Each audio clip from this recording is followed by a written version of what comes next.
আজকের দিনটা বিশেষ তাৎপর্যপূর্ণ।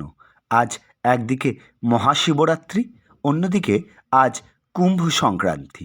আজকেই কুম্ভ মেলার শেষ দিন। খুব ইচ্ছা ছিল এবার প্রয়াগরাজে কুম্ভ স্নান করব, কিন্তু তা বিশেষ কারণে হয়ে ওঠেনি। তাই আজ গিয়েছিলাম আমাদের গঙ্গা স্নান করতে। আমাদের বাড়ির কাছে গঙ্গায় স্নান করতে গিয়ে দেখি সেখানে থিক থিক করছে ভিড়। দেখুন সেই দৃশ্য, অসম্ভব ভিড় হয়েছে। সম্ভবত এত ভিড় হওয়ার কারণ এই কুম্ভ সংক্রান্তি। আমি প্রতি বছরই গঙ্গা স্নান করি এই শিবরাত্রির দিন। আমি এত ভিড় কোনো দিন দেখিনি। এই প্রথম দেখলাম আমাদের গঙ্গার ঘাটে এত ভিড়। গঙ্গার ঘাটে গিয়ে বন্ধুবর জয়ন্ত ও তার স্ত্রী ঝুম্পার সঙ্গে দেখা হয়ে গেল। না হোক কুম্ভ স্নান, না হোক প্রয়াগরাজ, সেই গঙ্গাই তো এখানে এসেছে।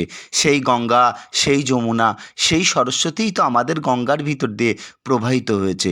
সেই জলই তো প্রবাহিত হয়ে চলেছে, যে জলে কোটি কোটি মহান সাধু, মহান আত্মারা ডুব দিলেন। সেই জলই মাথায় নিয়ে স্নান করলাম।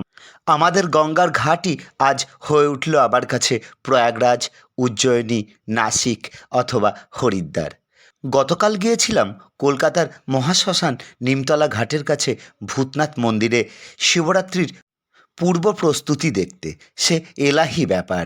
কি সুন্দর করে সাজিয়েছে বেলুন দিয়ে, ফুল দিয়ে, গাঁদার মালা দিয়ে। সেখানেও ভিড় ঠিক ঠিক করছে। শিবরাত্রি পরের দিন তা হলে হয় কি, প্রচণ্ড ভিড়, বহু মানুষের আনাগোনা।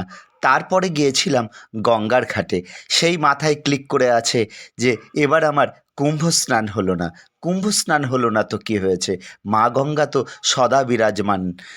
এই আমার বার্ধক্যের কাশী, এই আমার যৌবনের বৃন্দাবন, এই আমার হরিদ্বার, এই আমার নাসিক, এই আমার উজ্জয়িনী, এই আমার প্রয়াগরাজ।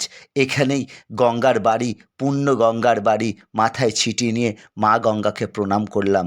তখন সূর্য তার শেষ রশ্মিটুকু গঙ্গার জলে ছিটিয়ে লাল আভা ছড়াচ্ছে। এবার আস্তে আস্তে বাড়ি ফেরার পালা।